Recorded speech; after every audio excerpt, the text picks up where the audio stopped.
I'm wondering if you could tell us a bit about the concept and history of settler colonialism in the United States, and in particular, what it means for climate change and for Native communities today.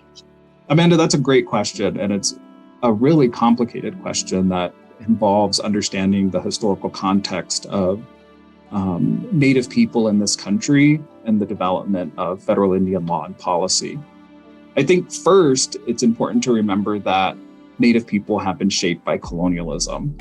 In large part, what has shaped Native people and Native nations in this country is federal Indian law and policy.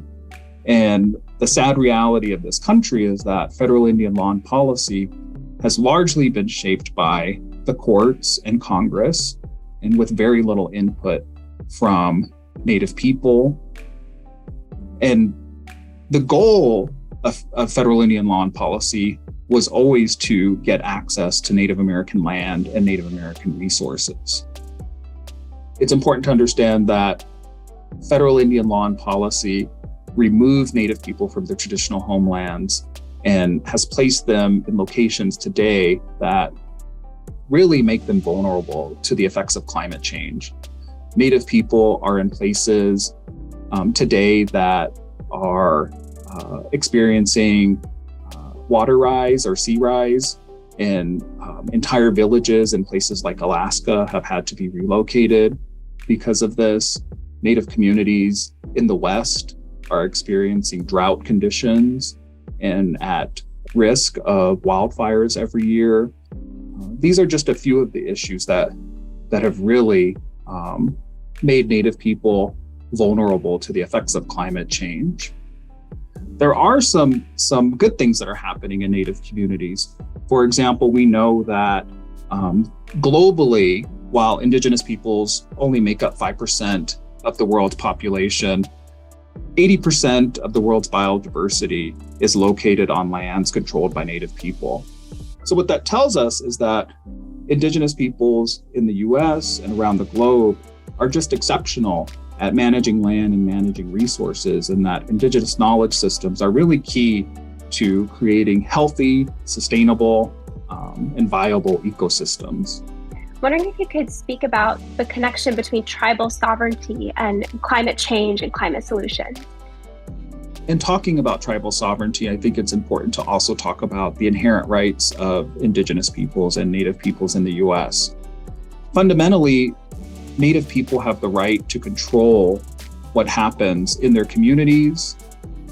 They have the right to make decisions about the development of resources or to not develop resources. And this is very important because we know that today, a lot of Native American nations are located in places that are rich in natural resources. West of the Mississippi, it's estimated that something like 30% of the US's coal reserves, 50% of the uranium and oil reserves are all on Native lands. And so Native people have to make decisions about how to best manage and utilize or not utilize these resources. At the same time, keeping in mind their local economic conditions and their ability to meet basic needs of their community members. Sovereignty matters because sovereignty means that tribes have the inherent right to make decisions about the resources and the lands within their communities.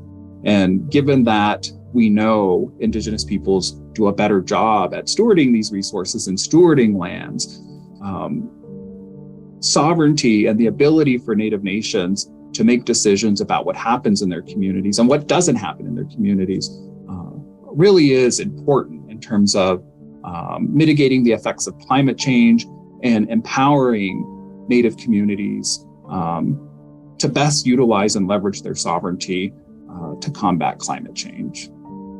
Today, many Native nations are on lands that are rich in natural resources. Land once thought barren or unsuitable for human use is actually rich in things like oil, gas, uranium.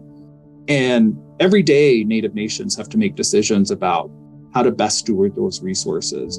And they have to really make decisions about, do we listen to extractive industry and develop those those resources and focus on sort of immediate economic returns and economic gains? Or do we stick to our cultural values and listen to our cultural teachings about how to best steward the lands and not exploit those resources? And the reality is the majority of Native nations across the country are choosing not to develop and exploit those resources, in large part for very culturally significant reasons and worldviews about their relationship and their care for the land and natural resources.